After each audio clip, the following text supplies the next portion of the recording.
out Karpov's warehouse, save Jason from an affair he swears he's not having. Maximista and Jackal PI will obtain damning information on the activities of the Slavic seductress. Maybe even get physical documentation of the woman working her lawyerly wiles on the Russian rogue himself. So Sasha's doing Karpov? No doubt she seduced Stone Cold on orders from the Russian rogue, and Stone Cold is atypically vulnerable due to his secret pain. There's that whole secret pain thing again. Why is Jason's pain so much worse than the rest of ours? He doesn't have a Maximista to offer a soft shoulder of solace, and self-denial becomes self-destruction. The fact that she's an adversary is itself the attraction. Stone Cold is getting into his dark side. It's so deep, Spinelli. Except there's one problem. If Jason's sleeping with Sasha to self-destruct, then won't showing him proof of how bad she is only make him want her more? All will be explained in the statement.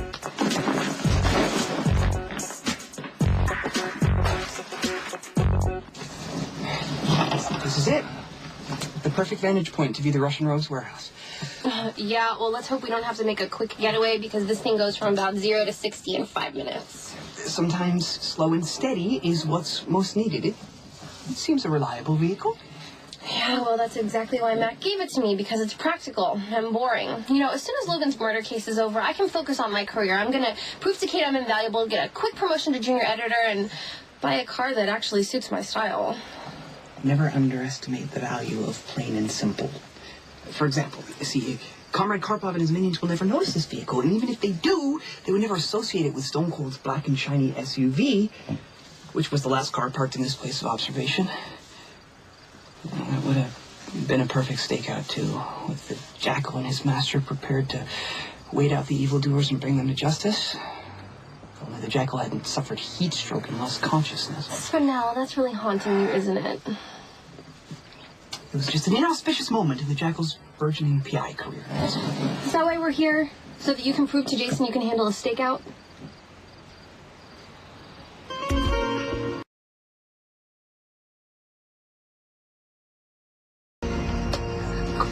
Caution! Maximista's thoughtless action is comparable to shining a spotlight on us or hanging on a neon sign that says stakeout in progress. Chill, okay? No one's come in and out of Karpov's warehouse. Do you remember nothing from our last stakeout? I remember mind-numbing boredom. That is the centerpiece of a private detective's craft. Lying in wait, quiet, coiled, like a cheetah on the hunt for unsuspecting prey. A starving cheetah. I remember the last time we did this, we didn't find any prey, unsuspecting or otherwise. That is the nature of the work. It requires a person who is a Zen-like vessel, you know, capable of maintaining concentration over long stretches of inactivity, so when the moment to act arrives, he's ready. Who sprang into action the last time the cops showed up and were banging on the window? If I hadn't pulled you into that kiss, your cover would have been blown. Maximista's ploy was impressive and convincing. The officer thought that we were actually kissing. We were really kissing. I mean, with enjoyment. Not just as two operatives, professional and detached. Spinelli, I really want to help you, but I don't see Karpov's lawyer anywhere. Well, she is elusive. We must show patience and tenacity. I mean, stakeouts can last days, sometimes even weeks. I know you really want to help Jason, but... Look, I have to acquire damning evidence against the Slavic seductress to unmask her true nature and free Stone Cold from the spell that she's cast. I don't see Jason losing his mind over Sasha. I don't see Jason losing his mind over anything. He is pretty self-sufficient. I mean, he runs the mob. He shoots at people. Besides some cyber assistants and a really good lawyer, which Jason has both of, he doesn't need anything else. Maximista is mistaken. I'm just saying, don't you think our time could be put to better use? Lulu is losing her mind for killing Logan. Johnny's taking the blame. Those two could use our help a little bit more. Lulu can... I want to be as good of a friend to you as you've been to me. I owe you. We're not keeping score.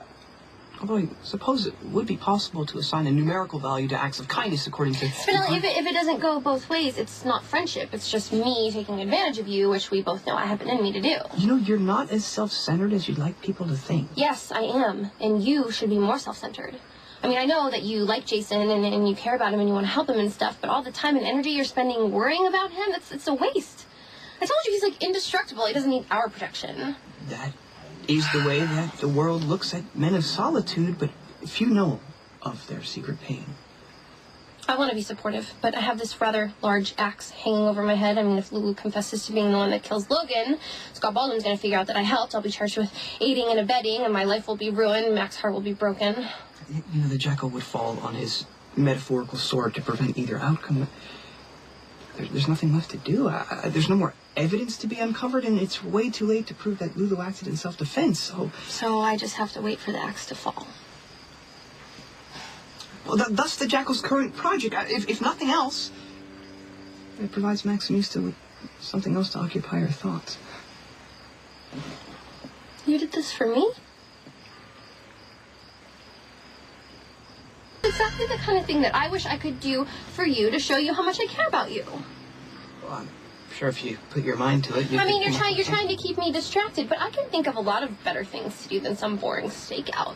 Well, my motives were not entirely selfless. I mean, there is vital information to be gained, and Maximista has proven her insights are quite valuable.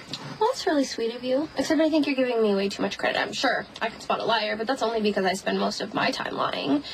When it comes to gathering incriminating evidence on mobsters, my intuition's basically just how badly they dress. Spinelli? Did you just see that? What? Well, someone just went into Karpov's warehouse. Spinelli, I think that they have a gun. Karpov's men are offloading goods from a truck. No doubt it's contraband. Okay, well, let's make an anonymous call to the police station. If this place gets busted and shut down, it'll limit the jackal's opportunities to gain evidence against the suspect's seduction. Stop that! If Jason says that he is not getting it on with Karpov's lawyer, then he is not. All we need to do is gather enough evidence to run Karpov out of town, and to do that, we just need to involve the police. Where are you going? Before we call anyone, the jackal must investigate further. I must go scout out the warehouse. No. The last time you did that, you almost had your arms ripped out of their sockets, and I had to make up a crazy story that we were having sex in there. I won't require assistance this time. I must prove to you and Stone Cold that my manly prowess is sufficient. Spinelli, don't you do this! I am a master of stealth. It's okay. But you don't have to prove anything.